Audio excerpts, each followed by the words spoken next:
जय श्री श्याम, जय मनोना धाम।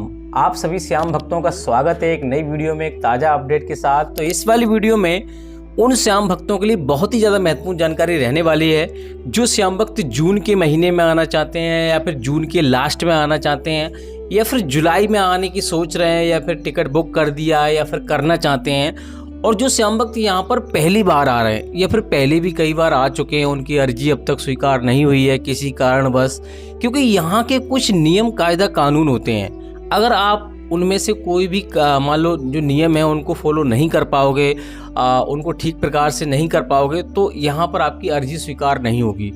तो आखिर आपको क्या करना है, कैसे आपको अर्जी लगानी है, कैसे यहाँ पर आपको श्याम जल पीना है, कौन कौन सी सावधानी आपको बरतनी है, कौन कौन सी सावधानी आपको नहीं बरतनी है। और दोस्तों अगर यहाँ पर अगर आप जून में आ रहे हो तो कब आपको महाराज जी धाम पर आपको मिल जाएंगे, कब आपको महाराज जी धाम पर नहीं मिलेंगे, क्योंकि आप इतनी दूर दूर से अलग अलग राज्यों से अलग अलग शहरों से यहाँ पर आते हो। अगर आपको महाराज जी ना मिले तो आपका समय भी बर्बाद होगा, पैसा भी बर्बाद होगा, आपको कोई भी फायदा नहीं होने वाला है। तो इससे बेहतर है कि आप पूरी वीडियो देख लो, पूरी जानकारी ले लो। और जो श्याम भक्त पहली बार इस वीडियो को देख रहे हैं या फिर पहली बार कहीं से उन्होंने मनोना धाम के बारे में सुना है और वो जानना चाहते हैं कि क्या वास्तव में यहाँ पे चमत्कार होते हैं, क्या वास्तव में एक बार अर्जी लगाने से बड़े कष्ट, बड़ी से बड़ी बीमारी, बड़ी से बड़ी समस्या दूर हो जाती है। क्योंकि दोस्तों जितने भी लोग आते हैं यहाँ पर सिर्फ परेशानी लेकर आते हैं। मेरा तो मानना यही है कि ज़्यादा से ज़्यादा लोग यहाँ पर वही आते हैं जिनको कुछ ना कुछ समस्या होती है और वो चाहते हैं कि पहली बार में हमें फ़ायदा होना शुरू हो जाए।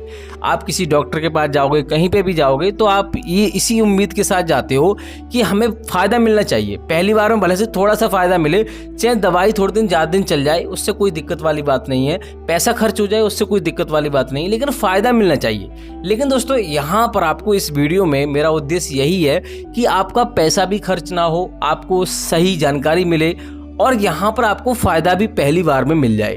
और दोस्तों यहाँ पर आपको यहाँ के सारे नियमों के बारे में पता चल जाए, क्योंकि अगर आप आओगे किसी मरीज को लेकर आ रहे हो, बच्चे बुजुर्गों के साथ आ रहे हो, तो कहाँ पे आपको रुकना है, कहाँ पे फ्री में रुकना है, कहाँ पे आपको खाना खाना है, कितना टोटल खर्चा आ जाएगा, A to Z जानकारी इस वाली वीडियो में आपको मिलेगी। वैसे तो मैं हर एक वीडियो में आपको बताता रहता हूँ, नई ऑडियंस आती है तो नई ऑडियंस को बताना पड़ता है बार बार कि क्या करना है क्या नहीं करना है। मेरा तो बस यही काम है और मेरा उद्देश्य यही है कि आपको सही तरीके से सही जानकारी दे पाऊँ और जितनी कोशिश हो सके ठीक प्रकार से आपको रास्ता बता सकूँ कि इस प्रकार से आप चलो तो बढ़िया रहोगे। तो दोस्तों इस वाली वीडियो में आपको पूरी जानकारी मिलेगी। बस आपको करना क्या होगा, वीडियो को शुरू से लेकर एंड तक देखना है। अगर आप वीडियो काट के देखोगे, अधूरी देखोगे, तो आपको अधूरी जानकारी मिलेगी। अगर यहाँ पे आप आने की सोच रहे हो तो आपको दिक्कत हो जाएगी। अगर आने की नहीं सोच रहे हो तो कोई बात नहीं, आप जितनी चाहें उतनी वीडियो देखिए, चाहे अभी छोड़ के जा सकते हैं। लेकिन जो सटीक जानकारी जानना चाहता है, यहाँ पर पहली बार में अर्जी स्वीकार कराना चाहता है, वो वीडियो को पूरा देखेगा। इस बात का आपको विशेष ध्यान रखना है। चलिए दोस्तों वीडियो को शुरू करेंगे। सबसे तो पहले ये जानेंगे आखिर यहाँ पर ऐसा क्या आपको करना है, कौन कौन सी सावधानी आपको बरतनी है जिससे कि आपकी अर्जी पहली बार में स्वीकार हो।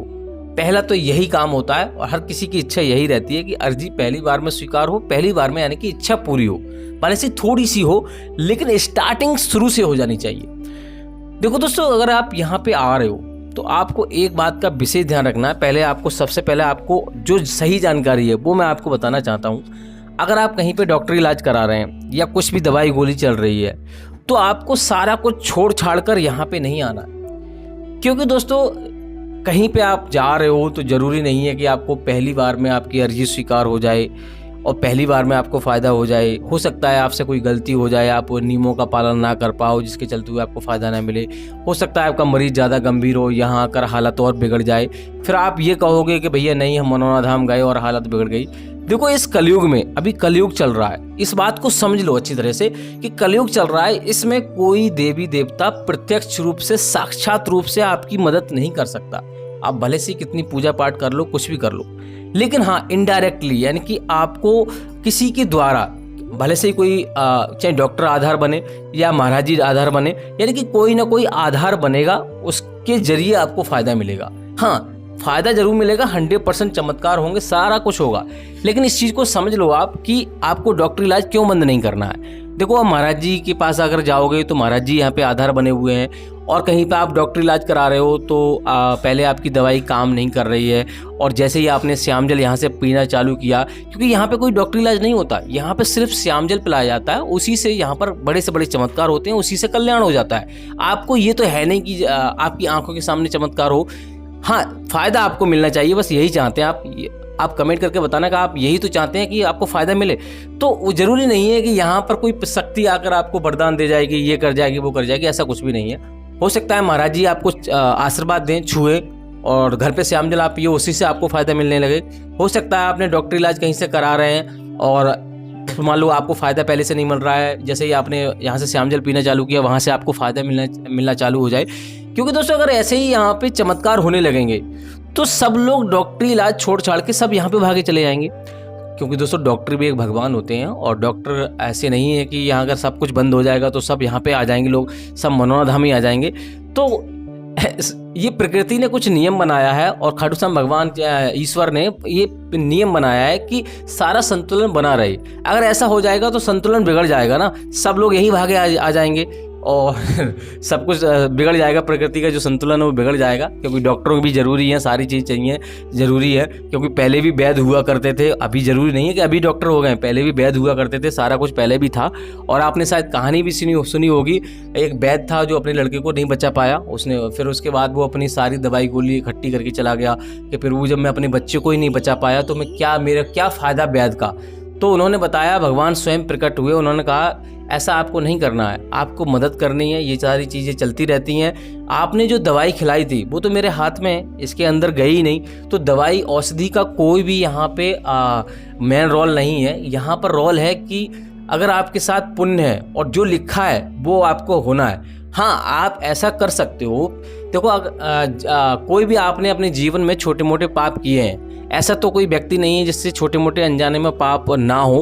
पाप हर किसी से हो जाते हैं, चाहे मैं सही चाहे आप सही, तो उनके कर्मों का फल हमें मिलता है। लेकिन हाँ, पूजा पाठ करने से, जैसा कि आपको बताया गया है, कभी आपने सुना भी होगा, पूजा पाठ करने से, यहाँ से सारी चीज़ें करने से ऐसा नहीं है कि आपके कष्ट बिल्कुल दूर हो जाएंगे।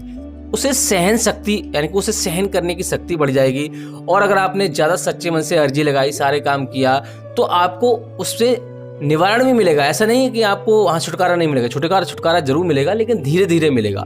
खाटू श्याम भगवान को वरदान लगा हुआ है कि कलयुग में भी जो भी आपकी यानी कि सेवा करेगा, जो भी आपको पुकारेगा, सच्चे मन से अर्जी लगाएगा, उसका कल्याण 100% होगा, ये तो तय है। लेकिन दोस्तों नियमानुसार होता है, यानी कि कोई प्रोसेस होता है। किसी को आधार बना के हो, चाहे भगवान को यानी कि महाराज जी को महाराज जी को आधार बना के हो, चाहे डॉक्टर को आधार बना के हो, किसी न किसी के जरिए आपको आधार बना के वो करा जाएगा, डायरेक्टली आपको नहीं होगा। तो इन चीज़ों को आपको ध्यान में रखना है। आपको दवाई गोली अगर कहीं से चल रही है तो उसको कराते रहना है, बंद नहीं करना है। मैं इसलिए आपको समझा रहा हूँ क्योंकि दोस्तों लोग क्या करते हैं कि डायरेक्टली यहाँ पे सब कुछ छोड़ के आ जाते हैं। ऐसा अंधविश्वास भी आपको नहीं करना है।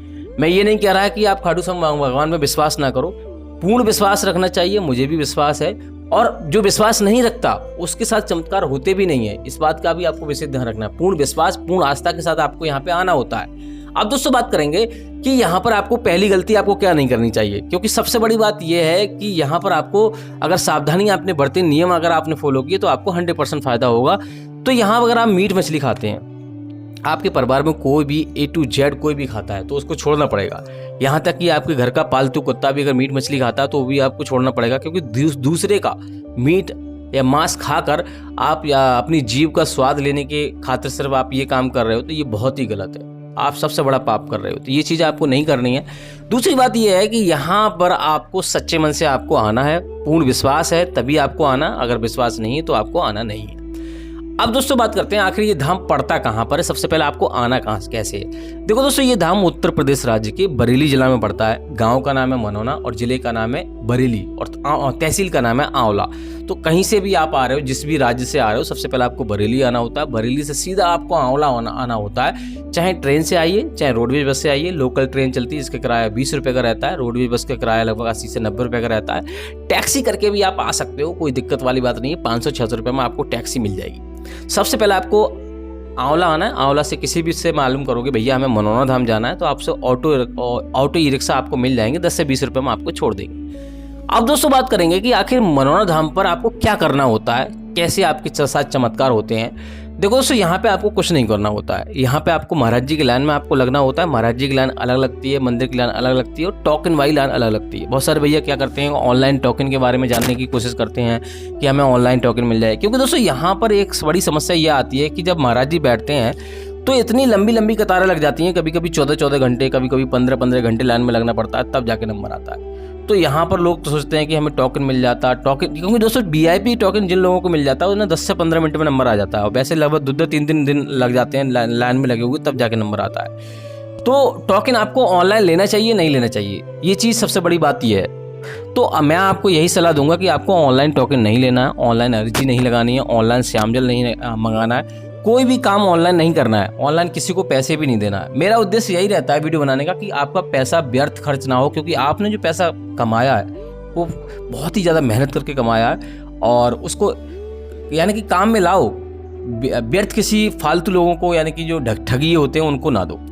तो ये काम आपको नहीं करना, ऑनलाइन कोई काम नहीं करना है। यहाँ पे अगर आप टोकन लेना चाहते हो तो यहाँ आकर आप पहले ये देखिए स्थिति कि भीड़ कितनी है। भीड़ अगर ज़्यादा है, लगभग 4-5 घंटे में भी नंबर आ रहा है, तब भी आपको टोकन लेने की आवश्यकता नहीं है। क्योंकि जितना आप लाइन में लगकर खाटू श्याम भगवान पर विश्वास कर उनसे थोड़ी रिक्वेस्ट करोगे, लाइन में लगोगे, परेशानी झेलोगे, तो आपको जल्दी अर्जी स्वीकार होगी। अगर आप मान लो फोके में पैसा का यूज कर आप मान लो जल्दी दर्शन करोगे तो जल्दी में कोई काम होता नहीं है।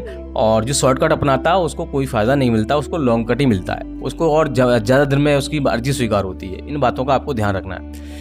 तो दोस्तों यहाँ पर आपको अगर टोकन लेना चाहते हैं उसके लिए आपको अर्जी फॉर्म खरीदना होता है। उससे पहले आपको श्याम जल की बोतल आपको खरीदनी होती है, जो कि आपको छोटे वाले मंदिर के जस्ट बगल में आपको मिलेगी, जो कि 20 रुपये में आपको मिलेगी। उसके बाद आपको यहाँ पर आपको प्रसाद खरीदना, जो कि 51-101 रुपये का मिलेगा। वहीं से आपको अर्जी फॉर्म खरीदना होता है। वहीं से आपको एक धागा खरीदना होता है 10 रुपये का, जो कि आपको मनोकामना के रूप में थान में बांधा जाता है, जो कि बड़ा वाला मंदिर है उसके जस्ट पीछे थान है, वहाँ पर बांधना पड़ता है। तो आपको करना क्या है कि अर्जी फॉर्म में आपको सारी बारीकी से समस्या आपको लिखनी है, जो भी आपकी समस्या है।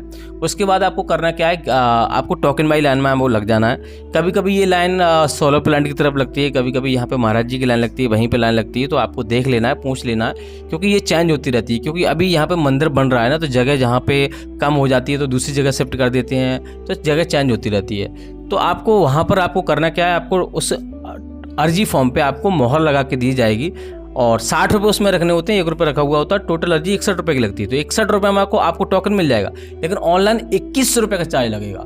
यानी कि फ़ायदा भी आपको नहीं होगा, प्लस पैसा भी आपको खर्च हो जाएगा। जितना आप यहाँ पे आके टोटल खर्चा करोगे, यहाँ पे ज़्यादा से ज़्यादा 5 से 6 रुपये में टोटल खर्चा होता है, ज़्यादा कोई खर्चा नहीं होता अगर नॉर्मल रूप से करोगे। बाकी आप पे डिपेंड करता है, 1000 करो 2000 करो, वो आप पे निर्भर करता है। तो इतने में आपका यहाँ पे पूरा घूम घाम के चले जाओगे, उतना तो आपको ऑनलाइन टोकन में लग जाएगा। तो क्या फ़ायदा है उससे, तो आपको वो नहीं करना है। आपको यहाँ पे ऑफलाइन टोकन लेना है। टोकन लेने के बाद आपको गेट नंबर 1 पे जाना होता है। वहाँ पर आपको दरबारी को आपको बताना होता है कि क्या समस्या है, क्या नहीं है, टोकन आपको मिला है और हमें दर्शन करा दीजिए। तो आपको एक व्यक्ति के साथ 2 व्यक्ति जा सकते हैं टोकन वाले के साथ में, यानी कि स्वयं मरीज जा सकता है और एक व्यक्ति और जा सकता है। तो आप इस प्रकार से दर्शन कर सकते हैं। और लेकिन दोस्तों ध्यान रहे, जब भीड़ बहुत ज़्यादा है, ऐसा लगे कि 1-2 दिन में नंबर आ रहा है, तब ये तरीका आपको अपनाना है। लेकिन टोकन हर किसी को नहीं मिलता है, इस बात का आपको वैसे ध्यान रखना है। जो गंभीर हो गए, विकलांग हो गए, चल नहीं सकते, ऐसे लोगों को टोकन मिलता है, हर किसी को टोकन नहीं मिलता। तो इन बातों का आपको वैसे ध्यान रखना है। फालतू में आप कोशिश करते रहोगे, लाइन में लगे रहोगे, तो आपको और ज़्यादा दिक्कत हो जाएगी।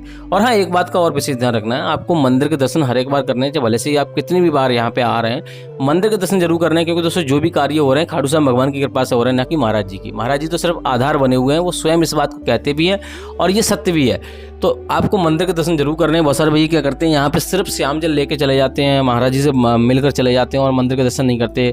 वो सोचते हैं कि भैया हमने पहले भी दर्शन कर लिया, अब क्या करेंगे। तो जरूरी नहीं है कि यहाँ पे आपकी अर्जी पहली बार में स्वीकार हो जाए, और इस बात का भी निराश नहीं होना। बहुत सारे भैया क्या करते हैं, एक बार हम यहाँ से गए और स्वार्थ के अनुसार यहाँ पे आते हैं और फिर घर जाके बोलते हैं भैया कुछ सब नहीं, पाखंडी है, सब कुछ ये है वो है, कुछ नहीं होता, मंदिर में दर्शन करने से कुछ नहीं होता। तो ये चीज़ें आपको नहीं करनी है। इन बातों का आपको विशेष ध्यान रखना। अगर आप ये करोगे तो आपको कभी भी फायदा नहीं होगा। दूसरी बात यह है कि महाराज जी यहाँ पे कब कब बैठते हैं, कब कब नहीं बैठते। तो महाराज जी यहाँ पे वेडनेसडे और ट्यूसडे को नहीं बैठते, यानी मंगलवार बुधवार को आपको कभी भी नहीं आना है। कोई बड़ा त्यौहार हो गया, एकादशी का त्यौहार हो गया, तभी आपको यहाँ पे बैठता है, अन्यथा आपको नहीं बैठना है। बहुत सारे भैया कहते हैं कि हम यहाँ पर हम 3-4 बार आए और हमारी अर्जी स्वीकार नहीं हुई। देखो मैंने आपको शुरू में ही आपको बताया, अर्जी यहाँ पर जिन लोगों के साथ पुण्य होते हैं उनकी अर्जी जल्दी स्वीकार हो जाती है, जिन लोगों के साथ पुण्य नहीं होते हैं, क्योंकि जाने अनजाने में हम छोटे मोटे पाप कर बैठते हैं, उन्हीं का हमें दंड मिलता है। तो जिन लोगों के साथ पुण्य होते हैं, पिछले पुण्य होते हैं, उनको जल्दी फायदा मिल जाता है, और जिन लोगों के साथ पुण्य नहीं होते उनको फायदा मिलता है, लेकिन देर है अंधेर नहीं है। तो आपको निराश नहीं होना है। दूसरी बात यह है, आपको ऐसा कोई आपको लालच नहीं देना है कि हम 1 लाख रुपए जमा कर 1 लाख रुपए दान कर देंगे, कि यहाँ भंडारा करा देंगे, ये कर देंगे, खाटू श्याम भगवान हमारी ये सुन लो। तो लालच में आपको कोई भी काम नहीं करवा रहा है। आप तो किसी से भी या मजदूरी करवा रहे हो तो मजदूर हो रहे हैं खाटू श्याम भगवान, ये काम आपको नहीं करना है। आप 1 रुपये से 10 रुपये जो भी आप चढ़ाओ, अपनी श्रद्धा के अनुसार आप चढ़ा सकते हो। जरूरी नहीं है कि चढ़ाओ मत चढ़ाओ, कोई दिक्कत वाली बात नहीं है। यहाँ पे कोई भी आपको जोर जबरदस्ती नहीं की जाती है। अगर जोर जबरदस्ती अगर कोई आपसे मांग भी रहा तब भी आपको नहीं करना है, उससे कोई फर्क नहीं पड़ेगा। खाटू श्याम भगवान सिर्फ आस्था के भूखे हैं, तो आस्था आपके अंदर है तो आपको 100% यहाँ पे फ़ायदा मिलेगा। बाकी दोस्तों यहाँ पर चमत्कार 100% होते हैं, ऐसा नहीं है चमत्कार नहीं होते हैं। नहीं तो अगर चमत्कार नहीं होते तो इतनी तादाद में लोग यहाँ पे नहीं आते। अब दोस्तों बात करेंगे यहाँ पर, अगर आप मान लो सुबह में नहीं पहुँच पा रहे हो, अगर आप 1 दिन में दर्शन नहीं हो पा रहे हैं, तो आपको कहाँ रुकना है, क्या करना है। तो रुकने के लिए यहाँ पे धर्मशाला आपको मिल जाएगी, होटल मिल जाएगी। मनोना धाम जो गांव है बिल्कुल पास में ही है, वहाँ पर आपको Radhe Shyam guest house best option आपको मिल जाएगा। वहाँ पे 800 रुपये से लेकर 1800 रुपये खर्चा आता है। और यहाँ पे महाराज जी ने जगह जगह टीन सेट डाले हुए हैं, वहाँ पर आपको 150 रुपये में भी आपको एक बेड मिल जाएगा, जिसमें बहुत सारे बेड पड़े आपको मिल जाएंगे, जिसमें आपको खाने पीने की व्यवस्था भी, रेस्टोरेंट बनाया गया है, वहाँ पर 100 से 150 रुपये की थाली मिल जाएगी, आपको कोई भी दिक्कत नहीं होगी। दूसरी बात है, धर्मशाला में अगर आप रुकना चाहते हो VIP तरीके से, अगर आप सक्षम हो पैसा खर्च करने में, तो 1000 से 3000 रुपये खर्चा आता है, जो कि मंदिर के जस्ट सामने आपको धर्मशाला मिल जाएगी ब्लू कलर की। तो वहाँ पे आप रुक सकते हो, कोई दिक्कत वाली बात नहीं। अगर आप बिल्कुल फ्री में रुकना चाहते हो तो जहाँ से आपने प्रसाद लिया है वहाँ पर आपको बस ये कंडीशन रहती है कि प्रसाद आपको वहीं से खरीदना होता है, तो वहाँ से भी आप वहाँ पे भी आप रुक सकते हो, कोई भी आपको दिक्कत नहीं होगी। बाकी दोस्तों यहाँ पे बात करते हैं कि कौन कौन सी बीमारी महाराज जी देखते हैं, कौन कौन सी बीमारी नहीं देखते हैं। तो महाराज जी प्रत्येक प्रकार की बीमारी, प्रत्येक प्रकार की समस्या देखते हैं। आपको बिल्कुल चिंता मुक्त होकर यहाँ पे आना है, लेकिन आपको आना जब आपको विश्वास हो। अगर आपका मरीज सक्षम नहीं है तो उसे लाने की आवश्यकता नहीं है। मैंने आपको पहले ही बता दिया कि यहाँ पर आपको उसका फोटो आपको ले आना है, और फ़ोन में ले आइए चाहे डिजिटल फोटो ले आइए, महाराज जी को दिखाना है, और सारे नियमों का पालन आपको करना है। कोई भी व्यक्ति आ सकता है, लेकिन वो शुद्ध शाकाहारी रूप से आए और सारे नियमों का पालन करे। यहाँ पे जरूर नहीं है कि आपका कोई भाई आए, बहन आए, कोई भी रिश्तेदार कोई भी आ सकता है, और फोटो दिखाकर आशीर्वाद लेके घर पे आपको श्याम जल का सेवन करना है। श्याम जल का सेवन आपको सुबह 4:30 बजे से लेके 11:55 से पहले, दिन में 11:55 से पहले आपको पूजा पाठ कर आपको स्नान कर आपको श्याम जल का सेवन करना है। कभी भी गैप नहीं करना है। यहाँ से श्याम जल आप लेके जा रहे हो तो कभी भी रास्ते में या फिर ऐसी जगह आपको नहीं रखना है। ट्रेन में रख देते हैं बहुत सारे भैया, पैर लग जाता है या कोई ऐसा व्यक्ति टच में आ जाता है जो मीट मछली खाता हो, उसे छू जाए तो वो खंडित हो जाता है। फिर लोग कहते हैं भैया हमने सारे नियम फॉलो किए, हमें फ़ायदा नहीं मिला। तो ये भी गलती आपको नहीं करनी है, बहुत ही सावधानी पूर्वक आपको लेके जाना है। और जो श्याम जल यहाँ पे एक श्याम कुंड बना हुआ है, वहाँ से भी आप श्याम जल लेके जा सकते हो, जिसका छिड़काव अपने घर में कर सकते हो, जिससे कि नेगेटिव एनर्जी दूर रहती है। ये काम भी आप कर सकते हो। बाकी दोस्तों यहाँ पे बात करेंगे महाराज जी अभी के टाइम पर बैठ रहे हैं नहीं बैठ रहे हैं। तो महाराज जी अभी के टाइम पर आपको धाम पर मिल जाएंगे। जून में महाराज जी आपको धाम पर आपको मिल जाएंगे। अगर कोई अपडेट आता है, महाराज जी कहीं अचानक जाते हैं, हो सकता है महाराज जी कल चले जाएं या परसों चले जाएं, अभी तो आपको महाराज जी आपको मिल जाएंगे। लेकिन आपको वेडनेसडे और ट्यूसडे आपको छोड़कर ही आना है। इन दिनों को आपको छोड़कर आओगे तभी आपको महाराज जी मिलेंगे, अन्यथा नहीं है मिलेंगे। दूसरी बात यह है कि महाराज जी अचानक कहीं पे जाते हैं, कुछ होता है, उसका अपडेट हम डेली देते हैं। सुबह 9 बजे हमारी वीडियो आ जाती है। तो अगर आप चैनल पे नहीं तो चैनल को सब्सक्राइब करके रखना है। वीडियो अगर आपको अच्छी लगे तो वीडियो को लाइक जरूर करना है। बाकी तो दोस्तों इस वीडियो में कुछ रह गया, आपकी कुछ अलग हटके कोई प्रश्न है तो आप कमेंट बॉक्स में पूछ सकते हो। फिलहाल दोस्तों इस वाली वीडियो को हम यहीं रोकेंगे। आशा करते हैं आपको वीडियो अच्छी लगी तो लाइक कर देना। तब तक के लिए जय मनोना धाम, जय खाटू श्याम महाराज।